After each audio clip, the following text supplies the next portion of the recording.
मुलगी, अरे तुझ्या शेजारच्या आंटीच्या तोंडावर तू बिंद कसं उडवलास? मुलगा, अगं माझ्या घरातले गावाला गेले होते. मी एकटाच घरी होतो म्हणून मी माझं केळ हलवत होतो तुक्का लावून. दरवाजाजवळ मी हलवत होतो. हलवण्याच्या नादात मी दरवाजाला कडी लावली नाही. असं माझी बिंदाची पिचकारी येणार तेवढ्यात त्या आंटीने खाडकन दरवाजा उघडला. दरवाजा उघडताच माझी बिंदाची पिचकारी तिच्या तोंडावर उडाली. तिच्या बॉलवर पण उडाली. तिला वास घाण येत होता बिंदाचा.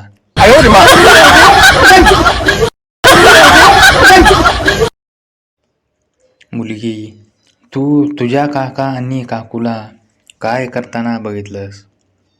मुलगा, माझ्या काका काकूंना पचापच करताना बघितलं ग. काकू नको म्हणत होती पण काकांनी काकूची चड्डी काढली आणि केळ घातला. पपईत केळ टाकताच ते जोरजोराने हात बाहेर करू लागले. काकांनी काकूचे दोन्ही पाय धरले होते आणि केळ जोरजोरात आत बाहेर करत होते. काकू पण बेडची चादर घट्ट पकडून तोंडातून आवाज काढत रडत होती. आह आह आह आह, प्लीज बस करा हो, दुखत आहे मला, प्लीज हळू करा. ते दृश्य बघण्यासारखे होते. काकांनी 1 तास पचपच झुन सोडले आणि नंतर तोंडात चोकायला लावले. नरड्यात बिंद टाकले. काकूची पपई आणि बॉल सुजवून लालबुंद केले. काकू खूप रडत होती.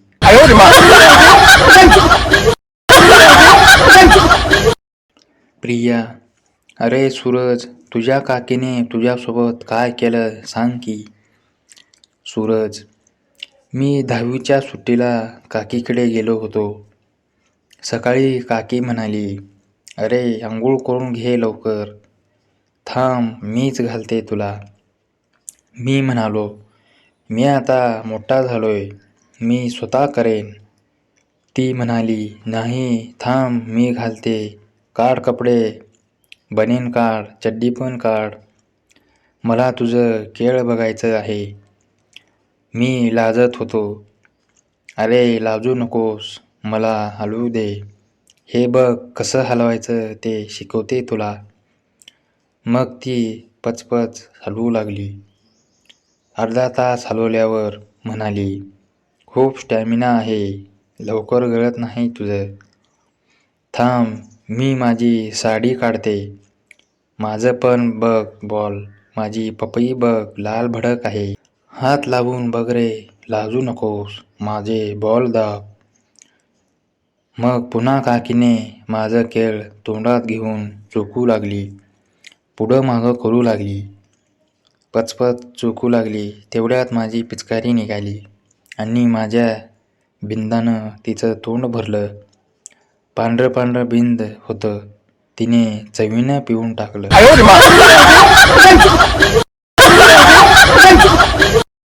बायको, खरं सांगा हं, तुम्ही आतापर्यंत किती बायकांबरोबर झोपलात? नवरा गप्प. बायको, सांगा ना, नाही रागवणार. नवरा, जाऊ दे, तुला राग येईल. बायको पुन्हा लाडात येऊन, सांगा ना, नाही येणार राग. नवरा, मी आत्तापर्यंत फक्त तुझ्यासोबतच झोपलोय, बाकीच्या बायकाबरोबर जागात असतो.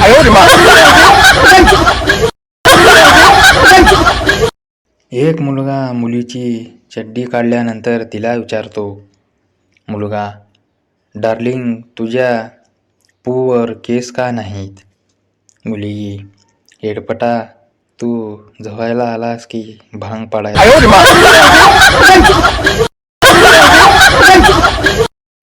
एक महिला डॉक्टरांना, अहो यांना लवकर ठीक करा, हे रात्री झोपेत मोठमोठ्याने माझे नाव घेत असतात.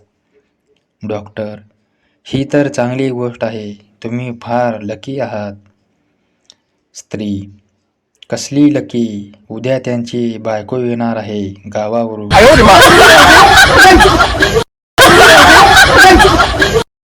आई: चिंटू लवकर आंघोळ करून घे, नाहीतर शाळा बुडेल. चिंटू: आई बादलीभर पाण्यात शाळा कशी काय बुडेल ग. आईने बादलीतच बुडवून बुडवून हाणला.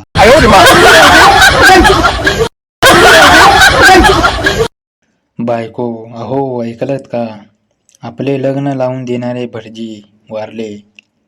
नवरा: एक ना एक दिवस त्याला त्याच्या कर्माचे फळ मिळणारच होते.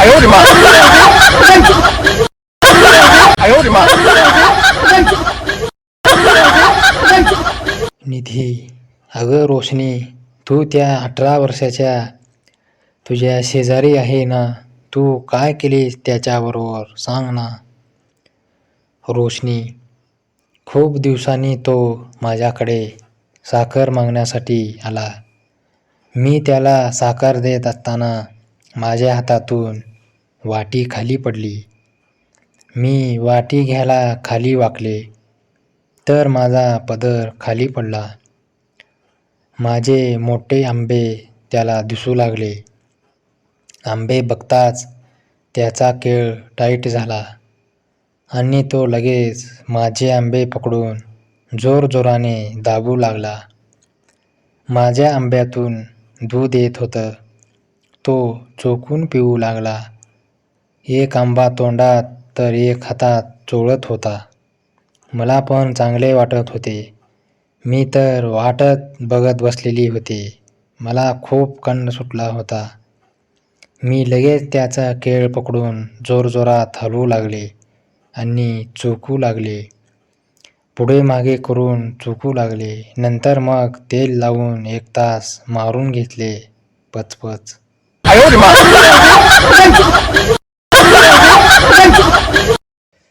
ऋतुजा: अगं तुझ्या बॉयफ्रेंडने तुला कसे पचापच केले ते सांग ना. साक्षी: मी खूप कंडाला आले होते. मला मारून घ्यायची खूप इच्छा झाली होती. तेवढ्यात माझा बॉयफ्रेंड आला. मी लगेच वेळ न घालवता पटकन माझे पूर्ण कपडे काढले. मी पूर्ण नागडी झाले. माझे भोंगळं शरीर बघून त्याचा केळ खडी झाला. मग मी पाये फाकून झोपले. माझ्या लाल पपईत त्याने त्याचं केळ कचकन कोंबले. मी म्हणाले, थुक्का लावून घाल. त्याने थुक्का लावून पुढे मागे त्याची कंबर करत कचकच ठोकू लागला. माझ्या पपईतून पाणी येत होतं. एवढं जोरजोरात ठोकून काढत होता. दोघंही घामाघूम झालो. बेभान झालो होतो. मीही त्याला नको म्हणत नव्हते. तोही थांबत नव्हता. खूप वेळ माझी पपई त्याने ठोकून काढली. माझी पपई लालबुंद झाली सुजून. मग माझा कंठ जिरा.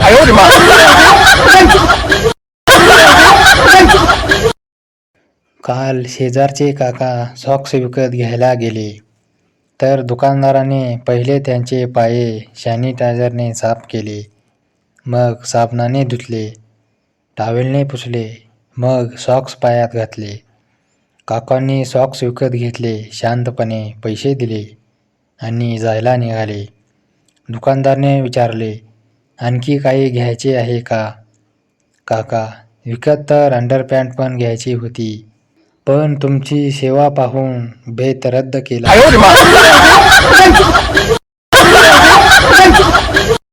एका महिलेची 3ऱ्या वेळेस ड्रायव्हिंग टेस्ट झाली तरी ती महिला फेल झाली. कारण RTO: वहिनी, समजा एका बाजूनं तुमचा सख्खा भाऊ व एका बाजूनं नवरा आला तर काय माराल. महिला: नवरा. RTO: वहिनी, हात जोडून शेवटचं सांगतो की ब्रेक मारायचं आहे, ब्रेक.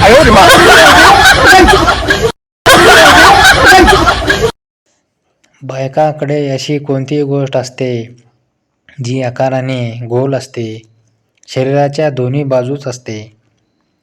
बाई चालताना ती गोष्ट हलते आणि त्या गोष्टीचे नाव ब पासून सुरू होते. बांगड्या. कधीतरी चांगला विचार करा रे.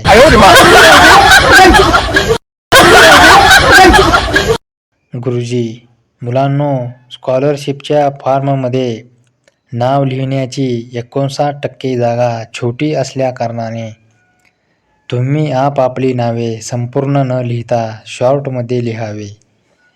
उदाहरणार्थ, किशोर विलास पाटील हे नाव तुम्ही शॉर्टमध्ये की. पाटील असे लिहावे. विद्यार्थी: माझं नाव शॉर्टमध्ये लिहिणे अवघड जाईल सर. गुरुजी: काय आहे तुझे नाव? विद्यार्थी: पुरुषोत्तम चिराग चाटे. गुरुजींनी फॉर्म जाळून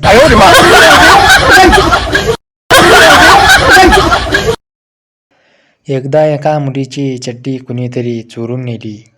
तिला शेयाडी बघायची खूप सवय होती.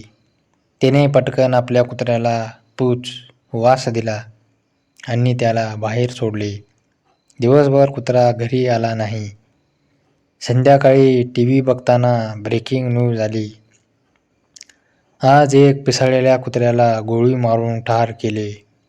कुत्र्याने 40 लोकांच्या केळ्याला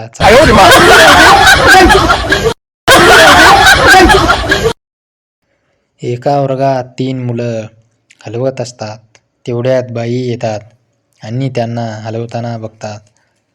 बाई घाबरून विचारतात, हे काय करत आहात तुम्ही? मुलं: बाई, तुम्ही 100 वर्ष जगणार आहात, तुमचीच आठवण करत होतो.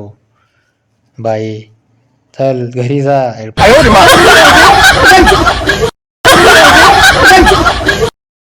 मुलीकडचे: हे पहा, आमची मुलगी फार लाडात वाढलेली आहे. ती सकाळी लवकर उठणार नाही, कपडे पण धुणार नाही, भांडी घासणार नाही, स्वयंपाक करणार नाही आणि बाहेरचं कोणतंही काम करणार नाही. मुलाकडचे काही वेळ विचार केल्यानंतर गंभीर चेहऱ्याने: आमचा मुलगा तुमच्या मुलीवर चढत असताना ती किमान पाय तरी